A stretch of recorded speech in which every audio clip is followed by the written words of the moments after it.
Selamat pagi dan salam sejahtera bagi kita semua.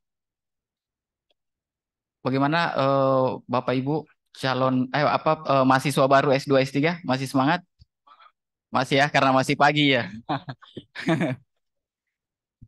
Baik, jadi untuk sesi ini ada tiga materi yang akan di panel. Yang pertama adalah sosialisasi pedoman penyelenggaraan program magister dan program doktor oleh Wakil Dekan Bidang Akademik dan Kemahasiswaan, Bapak Profesor Dr. Maskun SH LLM. Dan materi yang kedua terkait dengan kebijakan pengembangan dan pemanfaatan sarana dan prasarana Fakultas Hukum Universitas Hasanuddin yang akan disampaikan oleh eh, Wakil Dekan Bidang Perencanaan Sumber Daya dan Alumni, Ibu Profesor Dr. Iin Karita Sakarina SHMA, dan eh, materi yang ketiga itu terkait dengan kemitraan riset dan inovasi yang akan disampaikan oleh Wakil Dekan Bidang eh, Kemitraan Riset dan Inovasi, Ibu Dr. Ratnawati SHMH. Baik, karena waktu kita sangat singkat, maka langsung saja untuk pemaparan yang pertama, sosialisasi pedoman penyelenggaraan program magister dan program doktor. Dengan hormat kepada Bapak Profesor Dr. Maskun SH LLM, disilahkan.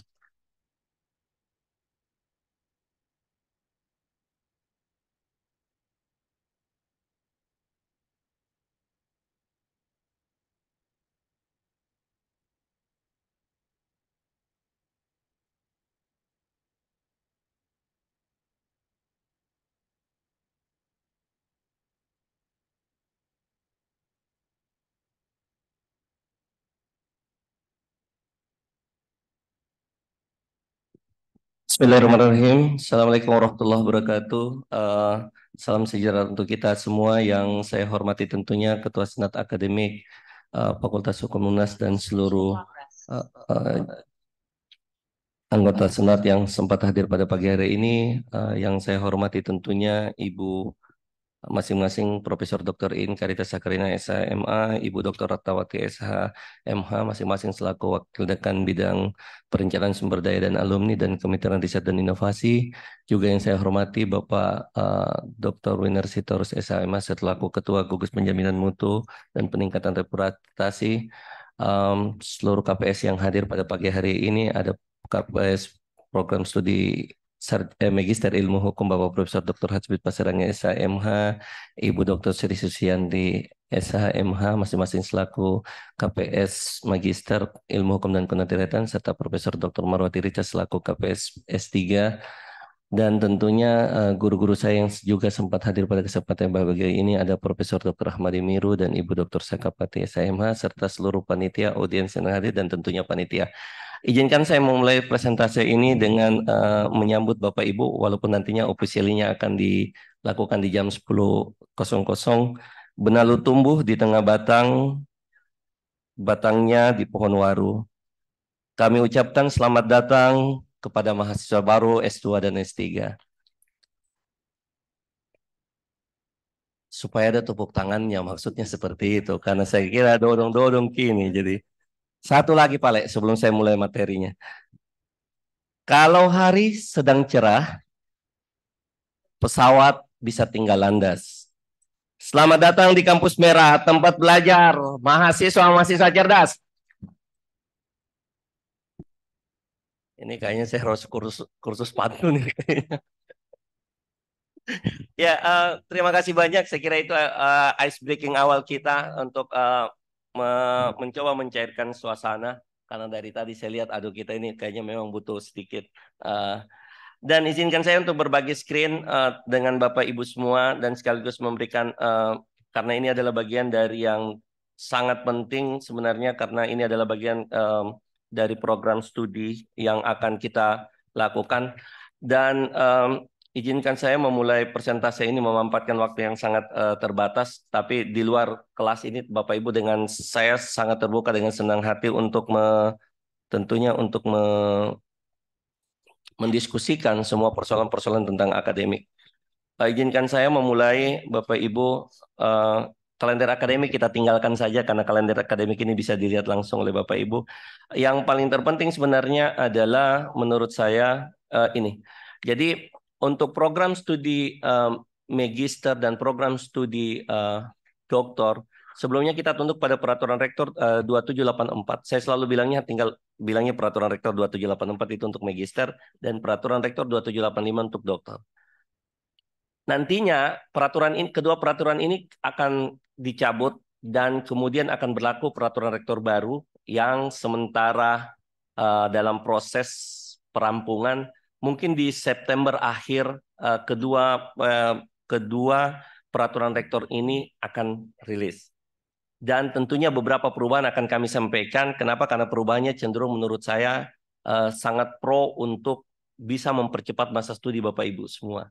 Jadi itu ruh dari draft regulasi yang akan berlaku nanti di angkatan Bapak Ibu semua. Jadi akan ada draft baru. Ini mungkin saya mulai dengan magister yang tujuan saya skip saja, nanti sebentar juga materi ini saya akan bagikan ke Bapak Ibu supaya bisa dilihat. Registrasi saya kira sudah dilaksanakan. Bapak Ibu, mungkin yang paling terpenting untuk status mahasiswa S2 adalah Bapak dan Ibu harus memahami tentang kapan Bapak Ibu berstatus aktif dan kapan Bapak Ibu berstatus tidak aktif. Tentunya registrasi administrasi dan akademik sudah dilakukan. Yang mungkin saat sekarang ini yang belum yang sementara adalah kegiatan kembaran, joint degree, double degree atau credit transfer. Perbedaan yang mendasar dengan peraturan rektor sebelumnya yang dengan draft yang ada sekarang ini bahwa kita mengakomodir yang credit transfer khususnya. Jadi kalau teman-teman mengikuti twinning program, joint degree atau double degree, atau kemudian itu mungkin masih agak lebih ribet joint degree dan double degree. Tapi credit transfer bisa. Jadi teman-teman nantinya bisa kuliah di tempat lain. Jadi kalau misalnya ada yang mau kuliah di, let's say di UI atau di Airlangga misalnya, itu boleh. Nanti dengan joint degree, utamanya untuk setelah di luar mata kuliah wajib, itu bisa. Nanti kuliah di sana nilainya dibawa ke sini, itu bisa. Dulu itu nggak ada. Di 2784 itu nggak ada ruang untuk itu. Tapi dengan peraturan rektor yang sekarang yang akan kita sahkan, itu akan ada. Nah, itu yang membuat nantinya akan berbeda. Jadi teman-teman bisa lebih leluasa sebenarnya untuk berbagi jejaring, membuka jejaring untuk hal tersebut. Kemudian yang tidak aktif, status tidak aktif yaitu sama, tidak melakukan registrasi administrasi, menjalani cuti akademik, skorsing, dipecat sebagai mahasiswa UNAS, mengundurkan diri, pindah ke perguruan tinggi dan meninggal dunia. Ini tidak mengalami perubahan yang mendasar, kecuali tadi yang ditransfer itu. Ini beban studi. Beban studi sekarang kurang lebih hampir sama. Mungkin yang paling penting untuk mahasiswa S2, teman-teman dilihat dengan baik di nomor 3, poin nomor 3 tentang jumlah SKS maksimum per semester yang dapat diikuti oleh mahasiswa program magister. Ini yang harus dimaksimalkan. Karena menurut saya desain selama ini yang membuat kenapa kemudian prodi ilmu hukum dan prodi kenotariatan tidak bisa maksimal studennya untuk selesai tepat waktu. Tepat waktu itu selesainya bisa 3 semester ya. S1, S2 itu 12 bulan tambah 1 hari. Bisa. Itu namanya. Jadi 12 bulan tambah 1 hari itu bisa. Tapi yang bisa selama ini itu hanya 0,1%. Kenapa itu terjadi? Karena desain kuliahnya nggak ada.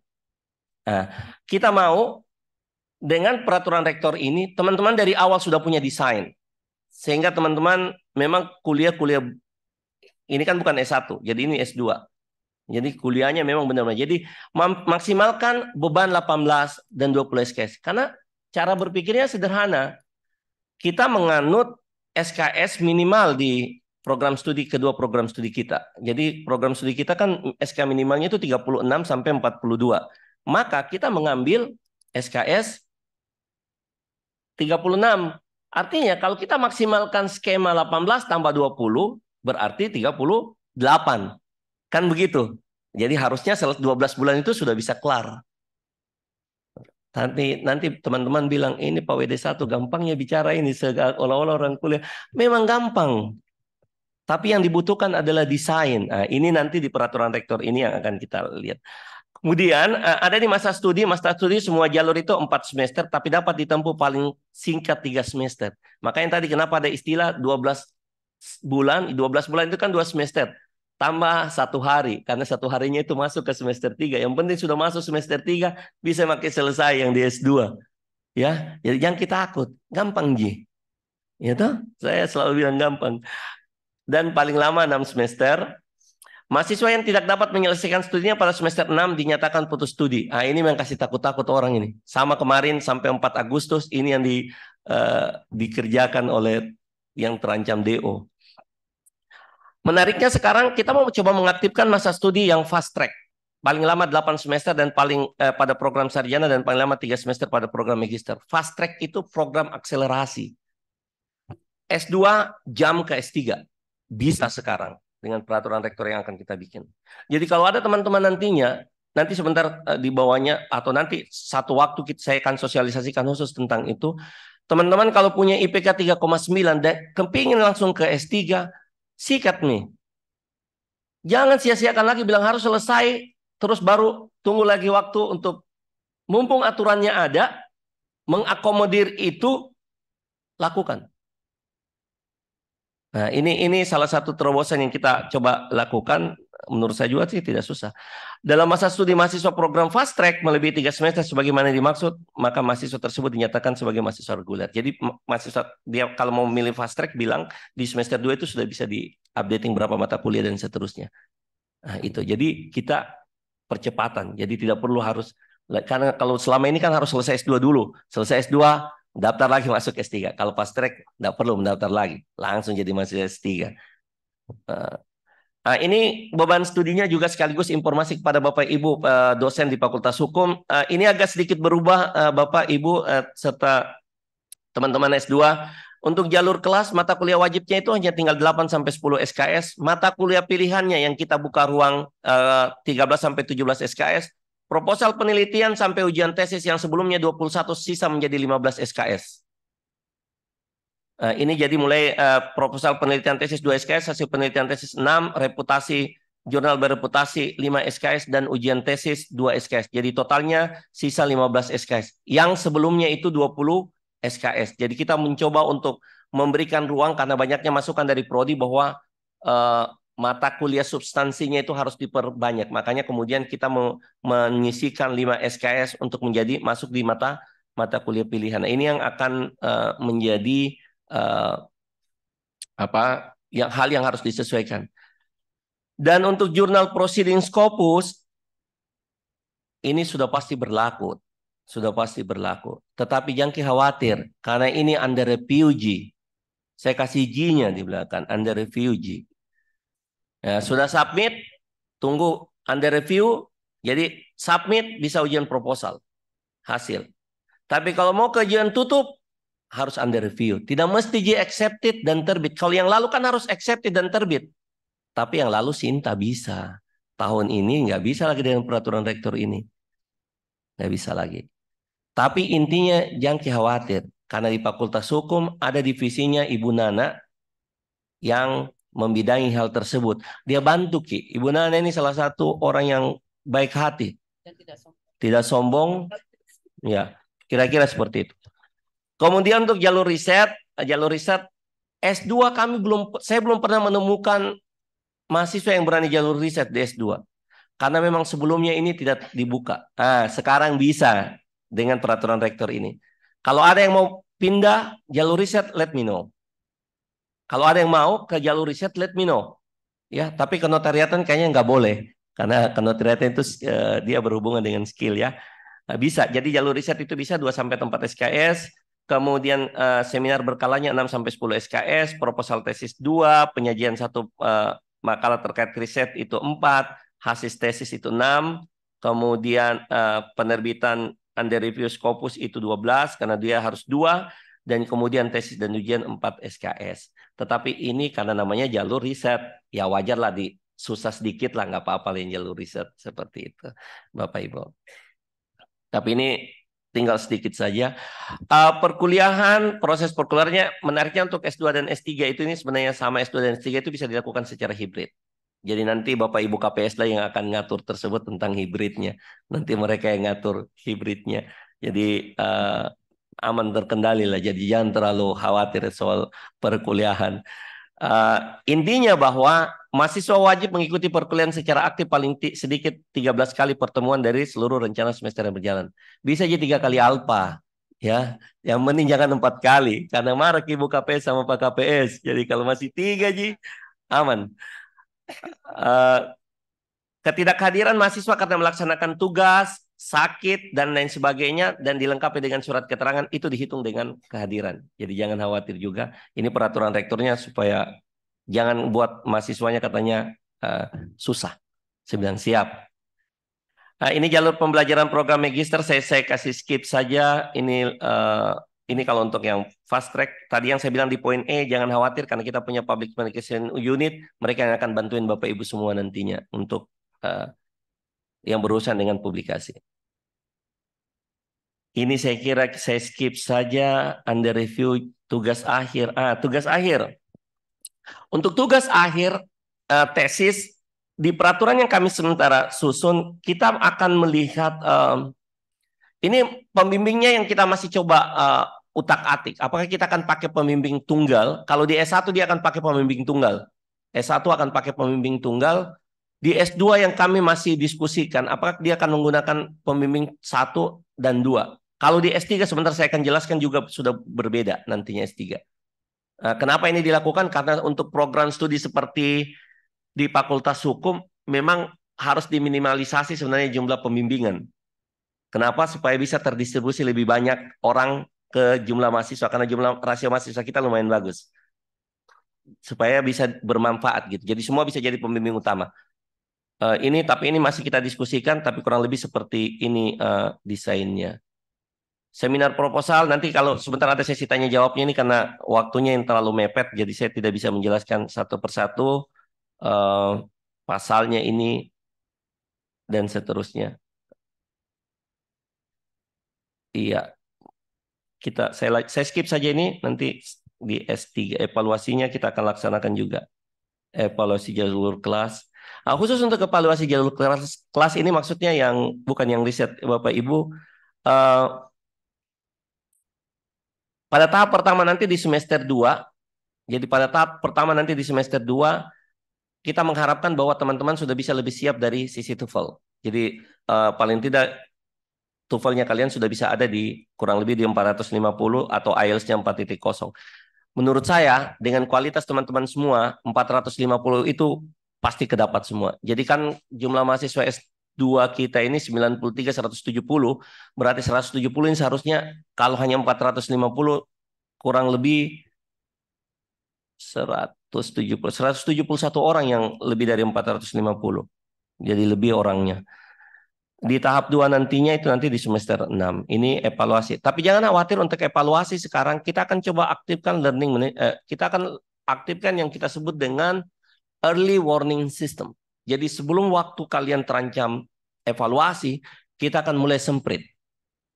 Ya, kita mulai semprit dengan kirim surat dan seterusnya. Supaya lebih cepat, supaya maksimal 6 semester tadi itu bisa kita maksimalkan. Jalur riset juga kurang lebih hampir sama. Ini yang kita akan lakukan seluruhnya. Nggak usah saya jelaskan. Cuti, ingat bahwa cuti akademik itu tidak boleh di semester 1 dan semester 2. Jadi Bapak Ibu yang di S2 itu cuti nggak boleh di semester. Apalagi penerima beasiswa, nggak boleh. Putus studi, ini kalau IPK-nya ya di bawah 3,0 dan seterusnya. Program doktor, saya skip saja, jangan sampai saya terlalu lama. Ya, program doktor ini tujuannya juga, ini juga peraturan rektor baru, kurang lebih. Perbedaan tadi dengan status mahasiswa aktif di program doktor Bapak Ibu di angka 3 poin B, tapi ini masih usulan. Saya belum bisa pastikan karena ini masih usulan. Tapi draftnya ini sudah draft. Satu kali kami rapat, selesai kita ketuk. Tidak melakukan ujian proposal paling akhir semester 2. Jadi kita mau Bapak Ibu semester 2 sudah harus ujian proposal. Bedanya dengan peraturan rektor sebelumnya, norma pengaturan tentang ujian semester paling akhir semester 2 itu ada. Sama-sama ada. Tapi tidak ada sanksinya di 2785. Sehingga mahasiswa terserah mau ujian proposal kapan saja, kan berarti semakin lama. Nah, di peraturan rektor yang sementara, di draft peraturan rektor yang sementara kita susun, kita berharap bahwa ini kita harus push mahasiswanya, kita harus push pengelola, kita harus push sistem, kita harus push mahasiswanya. Yuk masukkan judul di semester 1 paling lambat, kalau bisa ujian juga di semester 1 boleh, tetapi paling tidak di semester 2 harus ujian proposal. Supaya masa studinya bisa lebih pendek. Memang mungkin kita harus sistem yang harus memaksa kita supaya kita bisa selesai on time. Jadi sebagaimana pada satu wawancara 2,5 tahun bisa selesai, semoga dengan cara seperti ini niatan itu bisa selesai beneran di 2,5 tahun. Nah, itu yang kita planningkan. Yang lainnya kurang lebih hampir sama. Ini yang tadi saya bilang ini juga punya fast track. Jadi kalau teman-teman mau fast track langsung ke dokter boleh. Tapi pastikan bahwa memang nilai TOEFL dan TPA-mu itu mengikuti nilai TOEFL dan TPA yang ada di S3. Nilai TOEFL yang ada di S3 itu nilai TOEFL-nya harus 500 dan TPA-nya harus berangkat di 550. Bisa kalian lakukan fast track. Kalau mau fast track. Kalau saya dulu S2 baru ada fast track, saya pasti ikut fast track. Sekalian maksud saya, enggak capek. Berikutnya program doktor beban studinya sama Bapak Ibu, ini 42 sampai 48, tetapi skema prodi ilmu hukum S3-nya itu mengambil nominal yang paling rendah minimal, jadi hanya 42 SKS. Dengan 42 SKS ini kita berharap bahwa Bapak Ibu di S3, mahasiswa S3 itu bisa selesai 5 semester. Skenario-nya juga sama, 2 tahun tambah 1 hari, boleh. Yang penting sudah 2 tahun dan masuk semester 5. Hari ini masuk semester 5, Bapak ujian hari ini boleh. Bapak ujian besok juga boleh. Yang penting sudah masuk semester 5. Jadi benar-benar kalau ini dikebut dan didesain dengan bagus, maka insya Allah masa studi ini bisa dipercepat. Seperti itu. Itu terus yang paling penting, ini mungkin yang paling penting adalah desain SKS yang akan dilakukan. Jadi mata kuliah program studi itu 6 sampai 10 SKS. Ini juga sekaligus laporan ke Ibu KPS S3. Ini saya belum ke Ibu KPS S3 saya belum pernah tunjukin draft ini. Ya, jadi saya nggak berani. Tapi karena ini untuk tujuan akademik dan sudah hampir pasti, maka kita diizinkan oleh universitas untuk sampaikan. Jadi ini universitas yang izinkan, bukan saya ini. Jadi yang disampaikan. Mata kuliah pilihan pendukung kalian itu 10 sampai 12 SKS. Seminar proposal penelitian disertasi kita naikkan jadi 4 SKS. Sebelumnya itu hanya 2 SKS. Tapi kenapa kemudian kita kasih jadi 4 SKS? Karena kita berpikir begini, proposal ini sangat penting. Supaya benar-benar diseriusi, maka jumlah SKS-nya harus besar. Konsekuensi dari jumlah SKS besar, maka bebannya menjadi besar. Kan begitu. Karena SKS itu kan dihitung, satu SKS itu kan dihitung per tatap muka. Sekian kali sekian kali sekian, 170 menit total per SKS, kali dan seterusnya untuk 16 kali kalau untuk pertemuan. Kalau untuk tugas, itu jadi berbeda. Tugas mandiri, penugasan terstruktur itu berbeda. Makanya SKS-nya kita naikkan. Kemudian penerbitan minimal 1 artikel ilmiah yang terkait dengan disertasi pada jurnal Scopus atau yang setara. Jadi bisa yang setara-setara itu ada yang kita sebut dengan Web of Sciences. Itu ada jurnal-jurnal seperti itu di situ. Sebagai penulis pertama dan didampingi oleh promotor dan atau kopromotor. Persentase minimal 1 makalah ilmiah yang terkait penelitian disertasi pada seminar internasional diberi bobot 2 SKS. Jadi kewajiban penerbitan jurnal pada poin D itu kita tambahkan 1 SKS. Yang sebelumnya 5 SKS menjadi 6 SKS. Persentase minimal tetap sama 2 SKS. Seminar hasil penelitian disertasi kita jadikan 6 SKS. Dan disertasi serta ujian disertasi dan ujiannya kemudian kita beri bobot 8 SKS. Ini yang sedikit berubah dari peraturan rektor sebelumnya. Jadi bebannya kita urai karena kita sesuaikan dengan tingkat kesulitan yang Bapak Ibu akan jalani. Walaupun sebenarnya tidak susah, Bu. Tenang aja. Selesai kok 2 tahun tambah 1 hari itu insya Allah. Yang jalur riset Nah, kalau S3 kita punya jalur riset karena memang saat sekarang ini jalur risetnya ini sudah jalan.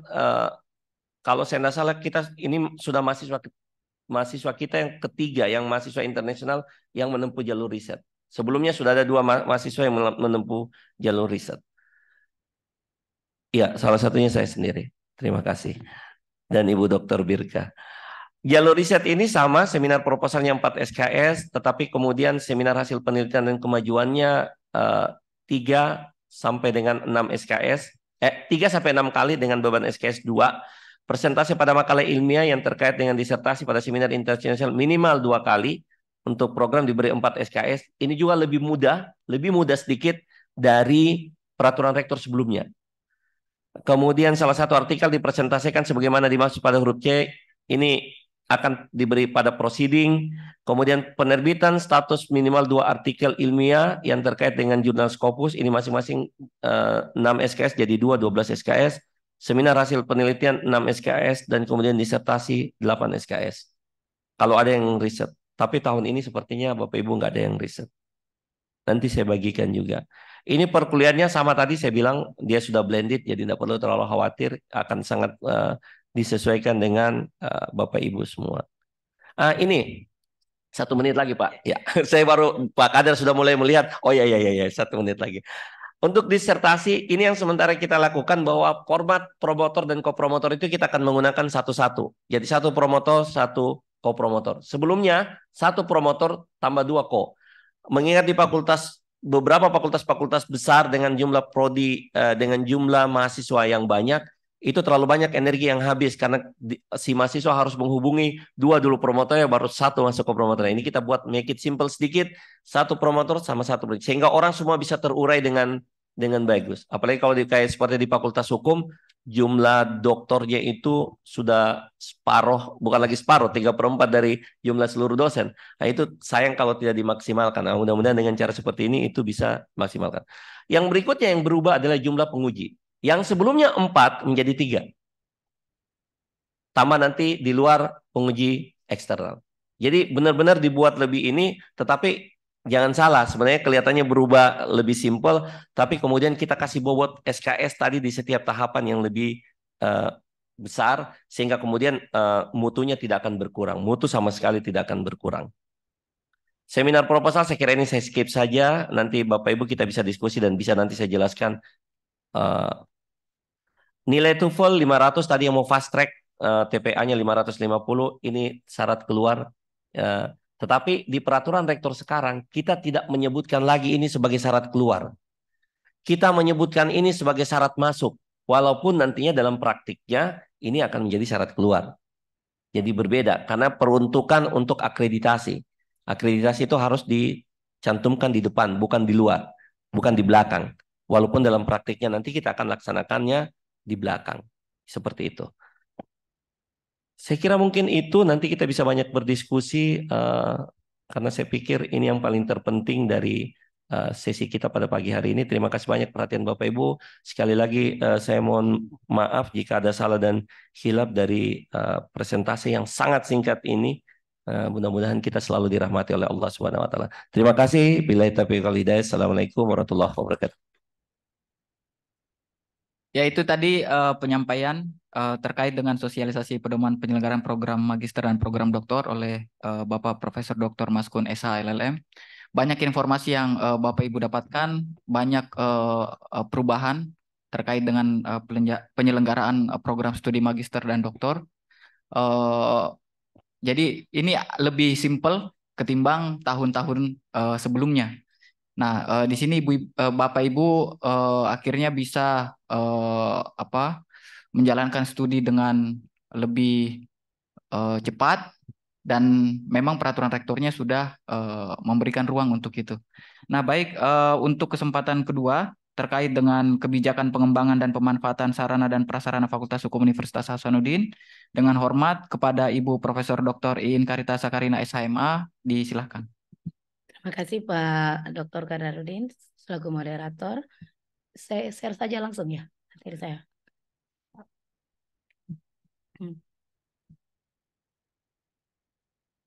Udah. Urusan dulu.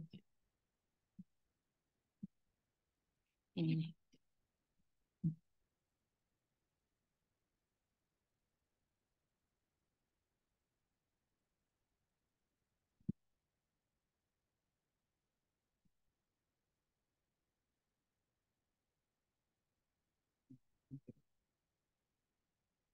Di situ. Yes. Start scale. Oke.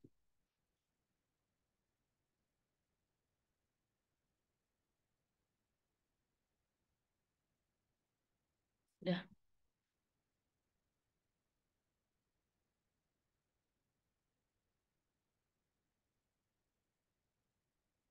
Ya.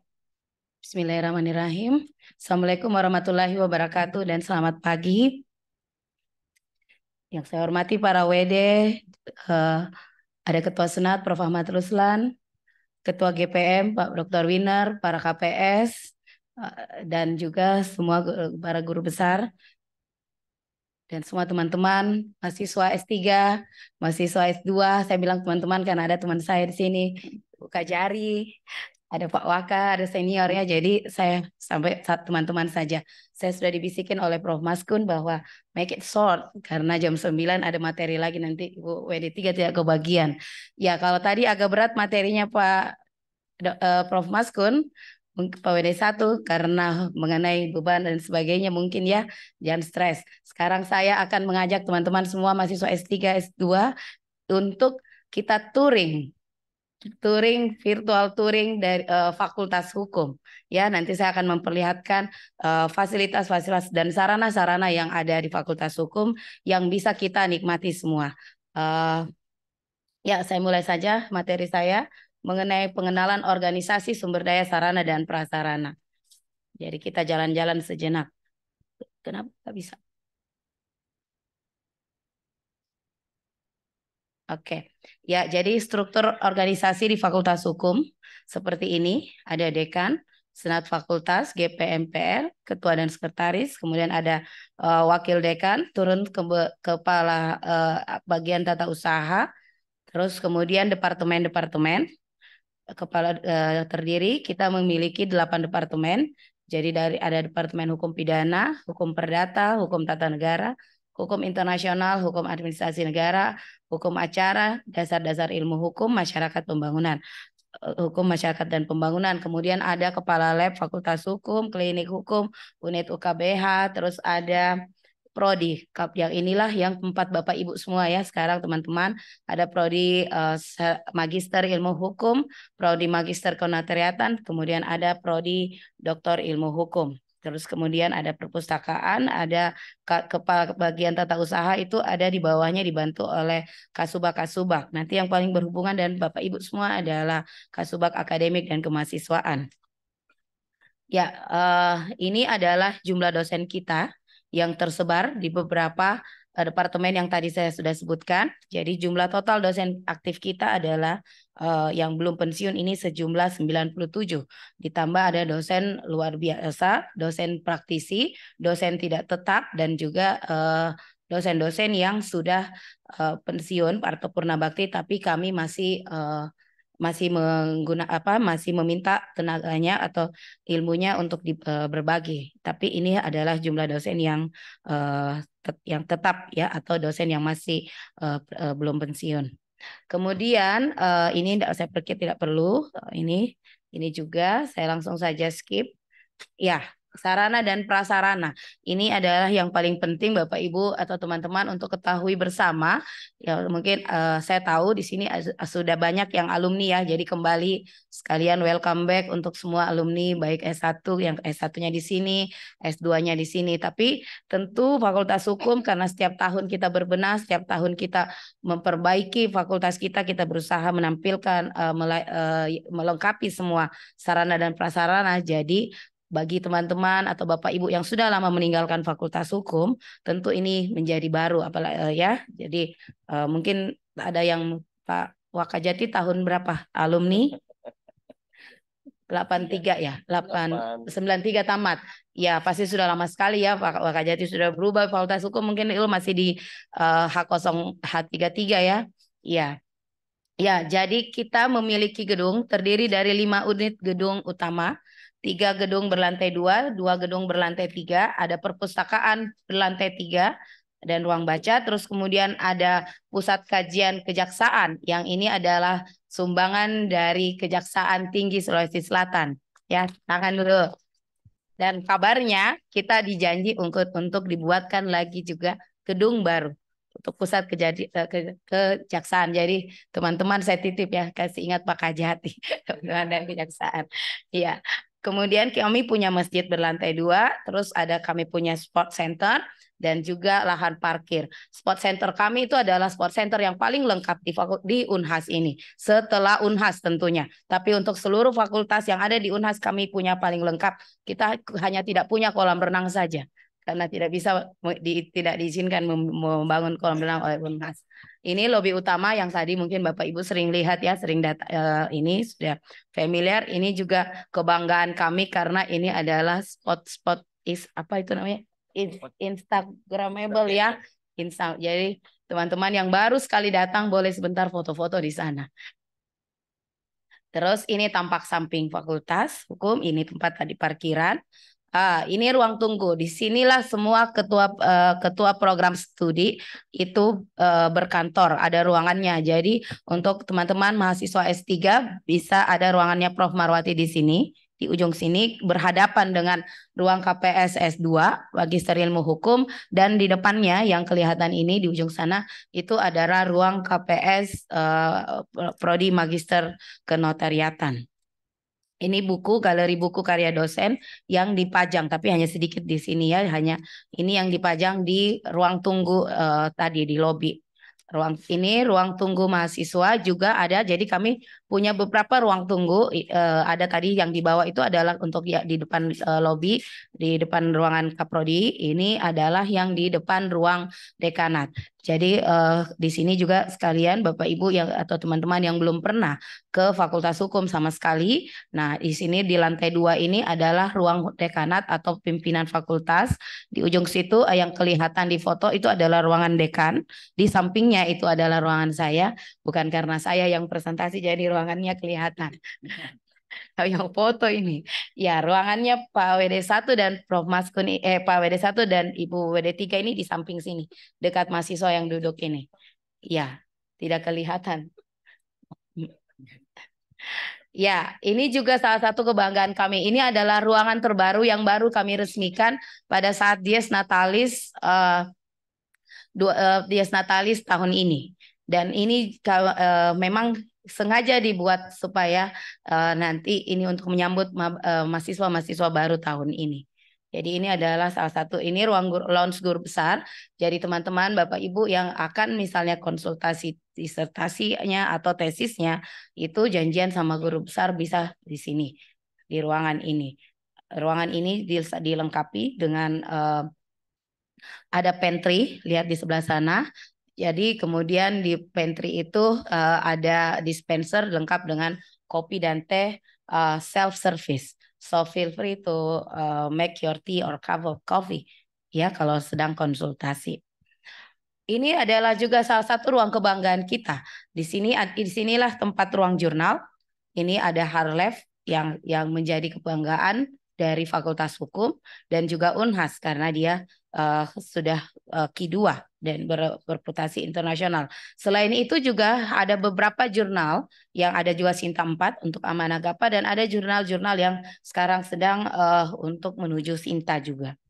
Nah, ini gedung perpustakaan Fakultas Hukum. Ketika kami akreditasi tahun yang lalu, ini kami berdebat sama asesor karena kita mengatakan ruangan ini adalah ruang baca karena di Unhas itu hanya satu boleh yang disebut dengan perpustakaan ya, itu perpustakaan Unhas.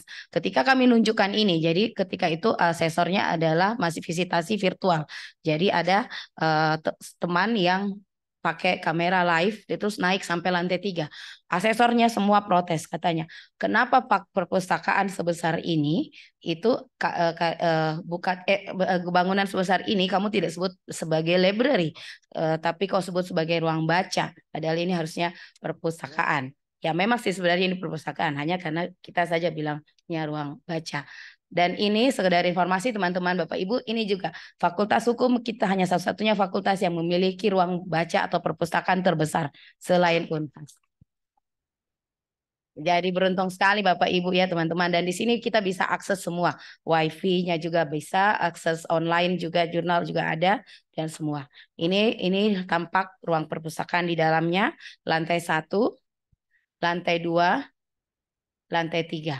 Dan sekedar informasi ini juga adalah sumbangan penuh dari ketika itu Pemprov Sulawesi Selatan Bapak ketika Pak Profesor Dr. Syahrul Yassin Limpo menjabat. Jadi kalau misalnya nanti teman-teman S3 juga ada yang ini atau S2 juga ya, nanti saya diberikan diskriminasi yang ingin menyumbang boleh juga sumbang 1 gedung, silakan dengan senang hati. Ya, karena memang gedung-gedung kelas kita itu adalah yang kita renovasi itu adalah hasil sumbangan dari angkatan. Ya, jadi ya memang tugas saya di sini meminta ya Pak, Bapak, Ibu ya. Kalau dikasih ya dengan senang hati kami menerima. Ya, ini juga adalah gedung baru Justice Cafe and Student Entrepreneurs. Jadi ini terletak persis di lantai 2. Di atasnya tadi lounge guru besar.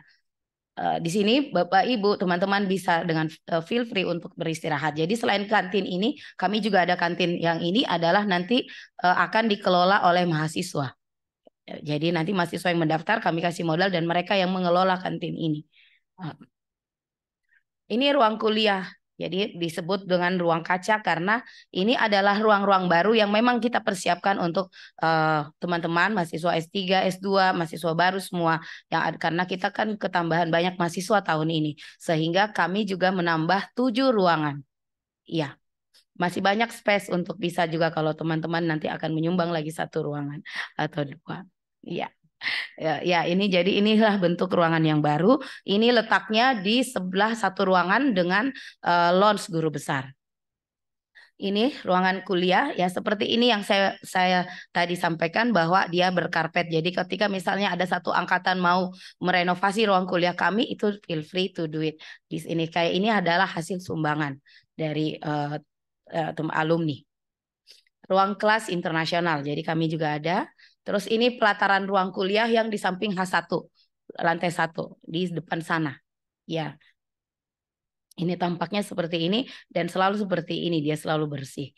Barugah Baharudin Lopa yang kita tempati. Jadi sekalian informasi lagi Bapak, Ibu dan teman-teman, ini juga adalah satu-satunya lagi barugah yang paling besar dan paling baru serta paling mewah yang dimiliki oleh fakultas. Jadi hanya Fakultas Hukum yang miliki ini. Fakultas lain biasa meminjam di sini ataupun instansi lain. Saya sudah mendapatkan beberapa surat, ini sudah antri di Pak KTU. Ada kabar Makassar itu tanggal 29 mereka akan bikin acara. Mereka meminta untuk minjam ruangan ini. Tapi kita tentu pinjamkan ketika tidak terpakai untuk mahasiswa. Jadi semua diutamakan ketika untuk sivitas akademika dulu. Fakultas Hukum. Ini tempat kita duduk sekarang. Tampaknya ya ini tempat teman-teman duduk ya ini lantai dasarnya jadi di sinilah ruang UKM mahasiswa ini kami juga punya laboratorium Mutkor ya dinamakan Harifin Tumpak ini bisa dilihat ini tampak lama kayaknya. Ya, nanti sebentar saya lihatkan tampak barunya. Ini ruang kuliah seminar. Inilah ruang kuliah yang biasa dipakai oleh teman-teman mahasiswa S3. Dan juga ketika seminar, baik proposal kalau dia luring, ataupun hasil atau tutup. Ya, ini juga adalah salah satu ruang seminar ujian yang bisa dipakai oleh teman-teman S2. Ini ruang promosi doktor. Ya, Bapak, Ibu, teman-teman mahasiswa S3 bisa berdoa sekarang memang kalau sudah berdiri di sini kan berarti selamat nih tuh. Ya. Kalau sudah berdiri di mimbar panas itu. Jadi ini. Ya, ini ruang promosi dokter kita. Ini adalah ruang video conference. Ini ruang laboratorium komputer. Mahasiswa S2 kenotariatan katanya membutuhkan ini ya. Jadi kami sudah lengkapi. Ini ruang pelayanan administrasi akademik. Tempat teman-teman, Bapak Ibu semua akan paling sering mengunjungi ruang ini. Iya, ruang konsultasi skripsi, tesis dan disertasi. Jadi ruang-ruang bersekat ini adalah tempat dosen yang nanti akan duduk di sini dan misalnya akan janjian dan Bapak dan Ibu. Semua ini ruang dosen kami yang lama dan sampai sekarang masih digunakan. Ya, karena ini disinilah tempat semua kadang kami berkumpul, dosen-dosen muda juga ya, gitu. Ya, ini ruang guru besar. Jadi semua guru besar itu yang tidak memiliki jabatan struktural, kami buatkan satu persatu ruangan kecil. Kecil memang tapi cukup nyaman lah, ya. Tapi kalau misalnya mau konsultasi ya itu tadi. Jadi ini dia tembus ke ruang lounge guru besar tadi. Ini ruang pusat kajian kejaksaan yang sumbangan dari teman-teman di Kejati. Ya, ini ruangannya juga kami sudah sering sekali gunakan dan sangat berguna ini. Jadi kami ini ya kita gunakan kemarin ini untuk ketika kami visitasi. Tapi sekarang ini digunakan khusus untuk kajian kejaksaan juga. Ini ruang departemen tampak lama. Ini tampak barunya sekarang. Ini pelataran ruang departemen di bawahnya. Jadi di sebelah sana, sebelah sisi. Apa namanya kiri kanan? Sisi kanan ya. Ya saya itu agak susah untuk membedakan kanan kiri saya. Saya untung lolos jadi profesor. Iya, ini aula Mutkor Harifin Tumpak yang tadi itu tampak lama. Sekarang tampaknya seperti ini. Jadi persis ruangan sidang Bapak Ibu. Ya semua teman-teman. Ya. Ya, ini aula Mutkor Harifin Tumpak. Disinilah mahasiswa kita itu untuk practicing. Jadi kalau misalnya mereka harus ikut lomba Mutkor itu mereka practicing di sini. Ini ruang rapat senat kita. Jadi disinilah tempat para guru besar dan semua anggota senat fakultas itu berkumpul. Iya. Ruang ujian, ya 2 menit lagi. Iya. Tempat sampah. Ini tempat sampah juga sudah memenuhi standar internasional karena kami kan sudah akreditasi internasional untuk beberapa prodi. Dan ini salah satu yang harus kami penuhi. Ini lift kita. Jadi satu-satunya fakultas lagi. Jadi saya selalu ya memuji karena memang seperti itu kenyataan. Satu-satunya fakultas yang memiliki lift di Unhas ini adalah Fakultas Hukum. Jadi hanya 2 yang punya lift, teman-teman. Hanya rektorat saja dengan kita. Ya, iya. Dan lift ini tujuannya ketika itu kita mau akreditasi dan memang dibuat adalah untuk disabilitas, terus orang tua dan kemudian juga salah satu tujuannya adalah karena ruangan promosi doktor itu di atas dan kadang kan tamu-tamu itu biasanya sudah keluarganya ada yang sepuh, kasihan kalau naik lantai 3 dan itu alasannya sehingga kita diizinkan oleh pihak rektorat untuk membangun lift ini. Nah, ini tampak luar lift ya. Tampak masjid. Jadi masjid kita juga salah satu masjid yang kita banggakan. Kenapa? Karena ini juga adalah masjid yang paling mewah dan paling lengkap untuk fakultas, untuk tingkat fakultas. Jadi Bapak Ibu bisa keliling ke fakultas lain boleh lihat. Ini kita punya paling bagus dan ini adalah hasil swadaya atau sumbangan dari dosen-dosen kita. Bisa lihat ya karpetnya sangat bagus dan sekali lagi kalau ada yang mau menyumbang untuk masjid kan tidak perlu dipaksa, silakan. Ada kirisnya di situ bisa iya. Iya. Ya, ini laboratorium hukum kepala labnya Pak Ahmad ada di sini berdiri. Ini ruang baca yang di belakang tadi di lantai perpustakaan kita ini. Makanya disebut tadi perpustakaan dan juga ruang baca. Ini pas security. Ya, ini ada CCTV. Kenapa ada CCTV ya untuk memudahkan saja ya supaya untuk keamanan. Jadi ada beberapa, jadi hampir semua ruangan itu kita pakai pasang CCTV. Kantin ini tadi yang saya sebutkan bahwa jadi teman-teman tidak perlu takut lapar ya karena ada kantin di atas, ada di bawah, ada juga di bawah sana. Jadi nanti katanya kalau pusat kejaksaan jadi dibuatkan kita lagi gedung itu akan dibuatkan kafetaria.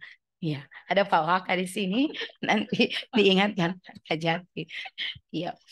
Ya, ini tempat parkir. Jadi kami punya tempat parkir yang cukup luas. Namun karena banyaknya kendaraan, jadi tetap memang kadang agak harus apa? Ya siapa istilahnya siapa cepat siapa dapat lah. Tapi kadang juga fakultas lain itu juga ada biasa yang masuk. Makanya karena itu maka kami putuskan saya sama Pak KTU itu kita membuatkan stiker untuk mahasiswa. Jadi nanti Bapak Ibu bisa store Ini yang bawa kendaraan ya, baik motor maupun mobil itu store identitasnya. Nanti kami akan buatkan stiker. Jadi yang masuk boleh masuk atau parkir di Fakultas Hukum yang hanya ada stikernya. Apalagi ini kalau kuliah berjalan. Karena pasti banyak sekali parkir. Kita bisa sampai ya itu, istilahnya siapa cepat dia dapat. Ya, ini padahal sudah luas sekali kami punya parkiran ya, tapi tetap karena jumlah mahasiswa yang berkendaraan juga sangat banyak. Sport center, ya satu kali lagi ini seperti saya katakan ini sangat kita punya yang paling juga lengkap ya selain Unhas. Ini adalah lapangan tenis, di mana lapangan tenis juga bisa berfungsi sebagai lapangan futsal. Terus di belakangnya itu ada yang di sebelah sana itu ada lapangan basket.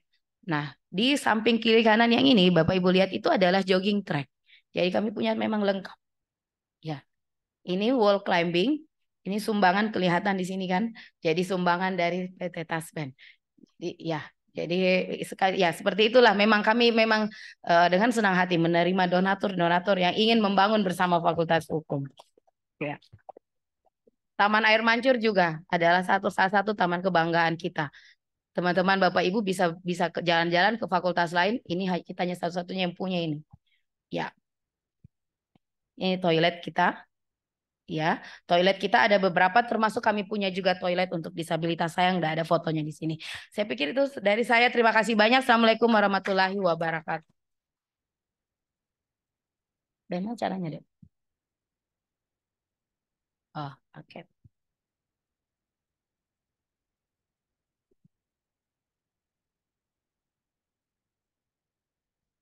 Ya, baik. Itulah tadi penyampaian terkait dengan kebijakan pengembangan dan pemanfaatan sarana dan prasarana Fakultas Hukum Universitas Hasanuddin. Jadi, Bapak Ibu yang nantinya studi secara luring itu bisa memanfaatkan fasilitas-fasilitas yang ada di Fakultas Hukum Universitas Hasanuddin. Baik, untuk kesempatan berikutnya terkait dengan kemitraan riset dan inovasi, dengan hormat saya persilakan Ibu Dr. Ratnawati SHMH untuk menyampaikan pemaparan. Baik, terima kasih Adinda Haji Dr. Kadarudin SHMH atas kesempatan yang diberikan. Bismillahirrahmanirrahim. Assalamualaikum warahmatullahi wabarakatuh. Yang terhormat Ketua Senat Akademik Fakultas Hukum Unhas Profesor Dr. Ahmad Ruslan SHMH. Ada Ketua GPM MPR beserta sekretaris, ada Pak Dr. Winer Sitorus SHMH dan Ibu Dr. Marwah Kadir SHMH. Ada para Kaprodi yang saya hormati, ada Kaprodi S3, Kaprodi S2 Kenotariatan, ada Kaprodi Ilmu Hukum, ini teman angkatan saya, Profesor Dr. Hasbir Paserangi SHMH. Kemudian ada guru-guru saya yang sempat hadir dan Bapak dan Ibu Ketua dan Sekretaris Departemen yang telah meluangkan waktunya untuk hadir pada kegiatan hari ini. Tak lupa saya menyapa selamat datang kepada mahasiswa program Magister dan Doktor Fakultas Hukum Universitas Hasanuddin. Saya ini dapat sesi terakhir. Terus belum bicara sudah dapat kode-kode semua ini bilang. Prof Maskun bilang jangan kita terlalu lama Kak. Ya. Ini belum ngomong dan bilang jangan kita terlalu lama Kak. Ya, nggak apa-apa ya. Saya nggak lama, mungkin hanya sekitar 5 sampai 10 menit. Tetapi saya mau menyapa dulu. Di sini ada teman angkatan saya yang telah bergabung. Ada Pak Wakajati. Ini Pak Wakajati teman angkatan saya. Fakultas Hukum angkatan 88. Saya cukup berbahagia ya. 2 angkatan saya ada di ruangan ini. 1 tadi Kaprodi S2 Ilmu Hukum, Profesor Dr. Hasbir Paserangi SHMH. Yang kedua ada Pak Wakajati Sulawesi Selatan. Beliau-beliau ini yang duduk di depan, saya perkenalkan bagi yang lain, ini adalah kelas kerjasama Fakultas Hukum Unhas dengan Kejaksaan Tinggi Sulawesi Selatan. Kita jual-jual juga sedikit, tadi kan Ibu WD2 sudah menjual-jual, itu perlu ya, supaya lebih, ya mohon izin, saya dikoreksi sama Pak WR, Pak WD1 katanya bukan kerjasama Kak, tapi afirmasi, ya apa-apa. Itulah tugasnya adik, selalu mengingatkan kakaknya kalau salah. Ya, lanjut Pak Alip. Ya, gak apa-apa kan? Fotonya kita dipajang juga. Ya, jadi untuk bidang saya itu ada kemitraan atau kerjasama terbagi atas dua. Ada kerjasama dalam negeri, ini adalah adik-adik dosen muda yang membantu bidang saya untuk kerjasama dalam negeri. Ya, ini adalah foto-fotonya. Karena orang mengatakan tak kenal maka tak sayang. Tak sayang maka, kalau yang kayak gini hafal semua. Ya, silakan diperlihatkan Pak Alip beberapa kerjasama antara Fakultas Hukum Unhas dengan berbagai instansi yang ada di Indonesia. Ya, untuk Kejaksaan Tinggi Sulawesi Selatan itu ada di poin ke-5, 6, dan 7. Sekadar informasi bahwa kelas afirmasi selain kelas Kejaksaan Tinggi Sulawesi Selatan juga ada kelas afirmasi Jakarta dan kelas afirmasi Kendari dengan Papua. Kalau mau tepuk tangan juga boleh supaya nggak sepi-sepi amat gitu. Ya, lanjut Pak Alip. Ya. Pantun. Pantunnya sebentar, jangan dulu, nanti di akhir acara baru dikasih pantun. Sabar Pak WD1, nanti akan saya beli pantunnya. Silakan lanjut. Ini untuk kerjasama yang telah dilaksanakan antara Fakultas Hukum Unhas dengan berbagai instansi yang ada di Indonesia. Dilanjut. Ya, dilanjut. Ya, ini untuk kerjasama luar negeri. Ini juga adalah dosen-dosen muda yang membantu saya untuk kerjasama luar negeri. Dilanjut Pak Alip, untuk kerjasama luar negeri ini sudah ada beberapa dilaksanakan. Yang akan segera dilaksanakan izin Prof. PD1 kalau tidak salah dengan Universitas Kebangsaan Malaysia ya. Jadi ini adalah beberapa kampus terbaik di dunia yang sudah bekerja sama dengan Fakultas Hukum. Yang terakhir itu adalah Monash University. Lanjut. Nah, ini adalah dosen-dosen muda yang membantu saya untuk riset. Tapi jangan terkecoh, ya. Di antara 4 ini, 3 sudah berkeluarga, 2 belum, dan yang pasti yang masih jomblo sampai saat ini adalah yang di samping saya. Ya, lanjut. Ya, ini adalah bagian termasuk dalam bidang saya, inovasi. Ini adalah tim saya untuk inovasi. Inovasi itu misalnya menghasilkan beberapa karya, dalam hal ini misalnya buku ataupun naskah akademik. Dilanjut Pak Alip. Ya, biasanya mahasiswa S2 dan S3 akan mencari tim saya. Ini tim publikasi media unit adalah tim yang membantu mengolah artikel yang akan dipublikasikan dan bertugas melaksanakan workshop jurnal bagi mahasiswa S2 dan S3. Tolong dikasih lihat foto-fotonya Pak Alip. Ya, gagah-gagah semua. Kalau masuk tim saya itu harus semua gagah. Kalau di sini alhamdulillah sudah berkeluarga semua, tetap yang belum adalah yang di samping saya. Ya. Ya, jumlah jurnal yang ada di Fakultas Hukum. Ya, jadi ini adalah saya perkenalkan kepada Bapak dan Ibu, jurnal yang ada pada Fakultas Hukum. Tadi juga Ibu WD2 sudah menyinggung, ada Hasanuddin Law Review, itu sekarang berada pada tatanan Q2. Terus kemudian ada Hasanuddin Justice and Society, itu adalah jurnal yang berada di Departemen Hukum Masyarakat dan Pembangunan. Kebetulan saya dan Prof. Hasbir adalah dosen di Departemen Hukum Masyarakat dan Pembangunan. Lanjut Pak Alip. Ya, ini adalah jurnal yang dikelola oleh mahasiswa, jurnal legislatif yang dikelola oleh UKM LP2KI Fakultas Hukum Unhas. Yang terakhir adalah Amanagapa, sekarang ini adalah di Sintampat. Kayaknya udah selesai ini deh. Ya, terima kasih. Tadi ada tantangan, katanya ya, harus pakai pantun. Sabar WD1. Pantunnya gue beli nih. Jalan-jalan ke Tamalan Rea. Terima kasih, dan tahunya kalau saya cakep. Jangan lupa ke Fakultas Hukum. Kalau Anda ingin tetap bahagia, maka tidak salah Anda memilih program magister dan doktor di Fakultas Hukum. Satu lagi ya, buah semangka, buah kedondong. Apabila dalam prosentase saya ada salah-salah yang kata, kiranya mohon dimaafkan. Billahi taufiq wal hidayah. Wassalamualaikum warahmatullahi wabarakatuh. Baik, itulah tadi penyampaian secara berturut-turut terkait dengan sosialisasi pedoman penyelenggaraan program studi, kebijakan pengembangan dan pemanfaatan sarana dan prasarana, dan kemitraan riset dan inovasi. Untuk itu, saya buka sesi pertanyaan untuk Bapak Ibu yang hadir di sini. Dua pertanyaan sebelum sesi ini kami tutup. Ada yang mau ditanggapi, dikomentari, atau ditanyakan terkait penyampaian tadi?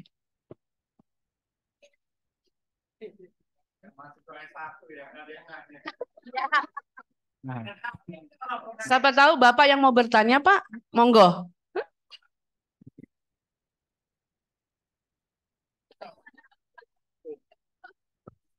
Calon ranking 1 begini biasanya ini. Mohon izin tadi kami tertarik, mohon izin kami Yudi Triadi, Prof. Mahasiswa, saya belum hafal NIM saya berapa ini. Nah, tadi yang disampaikan oleh Wakil Dekan kaitannya dengan apa ya, metode perkuliahan dengan cara blended. Nah, tolong kami dijelaskan, karena mana tahu bulan-bulan depan kami dapat SK kalau. Jadi kami ingin bagaimana itu metode perkuliahannya, mohon izin. Itu aja, Prof. Pendek tapi banyak diharapkan oleh teman-teman jaksa di sini. Wabillahi taufiq wal hidayah. Assalamualaikum warahmatullahi wabarakatuh. Ah, ini kalau bicara pantun. Nanti aja lah, Prof. Enggak. Terima kasih, mohon maaf. baik, ada lagi?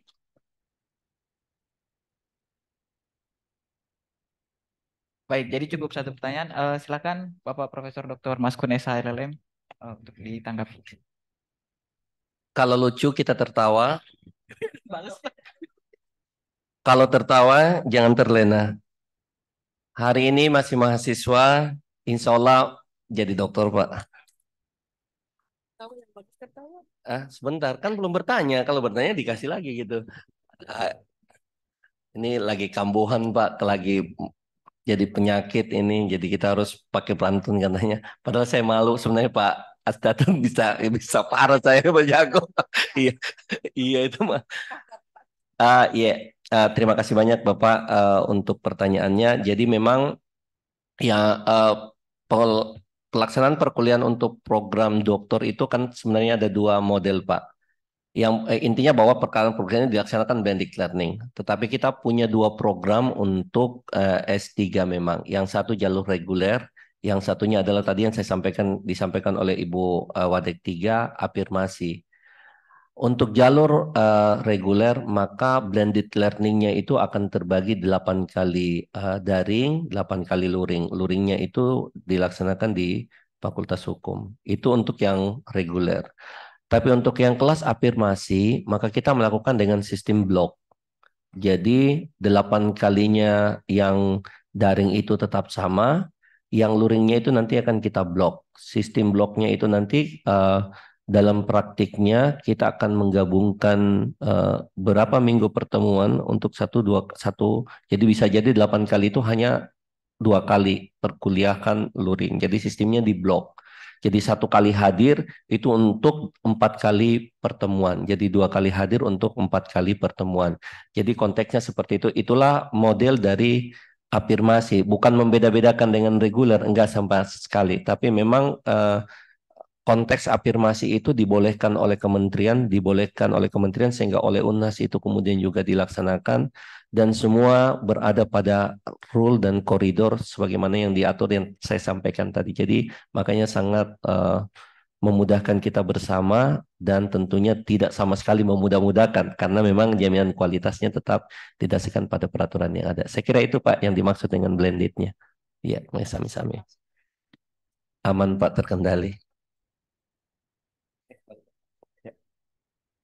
Baik, saya masih dikasih waktu oleh panitia.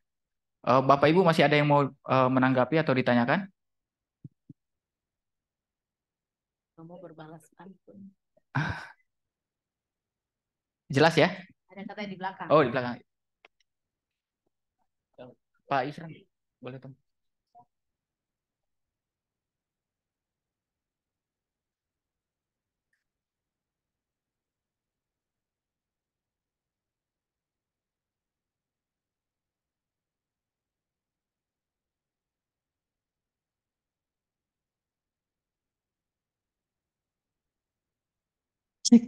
Bismillahirrahmanirrahim. Assalamualaikum warahmatullahi wabarakatuh.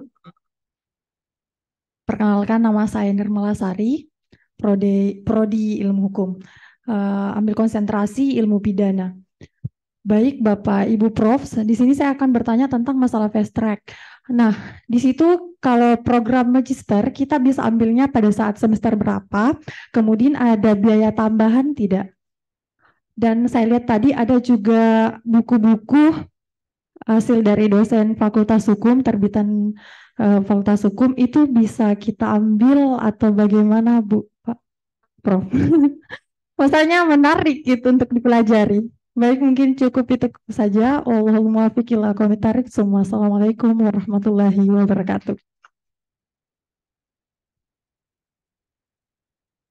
Eh, yang pertama yang buku, kalau buku yang semua karya-karya dosen itu pada umumnya sih semua ada di Gramedia sebenarnya. Bukunya Prof. Ahmadi, bukunya Ibu Dr. Saka, Prof. Ahmad Rustan, dan seluruh yang dosen-dosen Fakultas Hukum pada umumnya menggunakan yang penerbit-penerbit nasional. Ada juga memang yang beberapa hasil riset yang menjadi buku, tetapi biasanya sih itu tidak free of charge. Biasanya sih itu berbayar, ya. Karena memang ilmu itu mahal, tetapi bisa juga sih kalau ada yang mau berderma, bolehlah siapa yang mau berderma. Tetapi jangan khawatir sebenarnya karena tadi sudah sebagaimana yang disampaikan oleh Ibu Wadek 2, perpustakaan kita sangat bagus, sangat lengkap, banyak referensi yang bisa dilakukan, sehingga sebenarnya kalau soal referensi tidak perlu terlalu khawatir. Nanti juga kita ajarin bagaimana dapat buku gratis kalau mau. Tapi itu rata-rata yang berbahasa Inggris semua. Dan jangan khawatir kalau itu. Timnya Ibu Nana itu sangat kuat di Publication Media Unit. Itu bisa mensupply buku yang free dan itu dibolehkan. Berapapun yang Anda butuhkan. Tadi saya baru dibisik kalau sampaikan kalau 100 yang Anda butuhkan, nanti Ibu Nana kasih 150 link buku gratis. Itu dia bilangnya seperti itu. Tapi memang jangan khawatir kalau itu. Kemudian yang fast track itu sebenarnya bisa dilakukan di semester 3. Jadi kita sudah bisa dilakukan semester 3 karena memang semester 1 2 itu harus selesai dulu, kemudian semester 3. Detailnya kalau tidak bisa, jadi kan sebenarnya kan statusnya sama. Kamu kayak teman-teman yang di S2 akan tetap memulai dengan status sebagai mahasiswa magister. Nanti di semester 3 kemudian bisa melakukan fast track. Kalau kemudian ternyata setelah mengambil fast track tidak bisa, ternyata dalam pelajaran suatu semester yang nggak bisa, ya kembali lagi ke magister ilmu hukum, magisternya. Tapi hanya untuk ilmu hukum ya, kayaknya kenotariatan nggak boleh. Nggak dibilangin kenotariatan sebenarnya, karena kalau di peraturan rektor yang sementara kami susun, saya bilang kami susun, saya mohon maaf karena saya mewakili teman-teman saya yang ikut nyusun. Sebenarnya notariat pun juga boleh sebenarnya kalau dia mau fast track, menurut saya. Nggak bisa dibilang notariat nggak boleh. Kenapa? Karena notariat belum tentu selesai jadi notaris. Kalau dia mau jadi dosen boleh juga kan. Jadi dimungkinkan untuk mengikuti fast track sebenarnya. Apalagi kalau kemudian desain mata kurikulum kenotariatan misalnya memungkinkan hal tersebut, misalnya itu juga boleh. Jadi karena peraturan itu tidak memberikan perbedaan antara S2 yang reguler, S2 ilmu hukum atau kenotariatan. Semua S2 boleh fast track karena memang peraturan Permendikbudnya juga seperti itu, Ristekdikbudnya juga menjelaskan seperti itu. Jadi boleh, sangat boleh. Dan sebenarnya ini adalah kesempatan bagi teman-teman di S2 untuk menggunakan kesempatan ini sebaik-baiknya yang fast track. Karena sekedar informasi, mahasiswa S2 kita ini tahun ini, kemarin saya dibisik juga sama Ibu Nana, tapi ini benar-benar saya dibisik. Nggak karena kemudian joke, kemudian benar. Kemarin ada mahasiswanya Ibu Nana ini anak bimbingannya bersama Prof. Farida, itu selesainya 12 bulan. Karena dia bilangin 11 bulan. Nggak mungkin 11 bulan. Karena kalau dia 11 bulan, pasti saya tidak izinkan untuk ujian. Makanya kita bilangnya 12 bulan, 1 hari katanya seperti itu. Jadi dia selesai. Artinya apa? Sayang kan sebenarnya bisa selesai 12 bulan. Kalau bisa selesai 2 bulan, nanggung. Yang mendingan fast track aja gitu. Ya kan?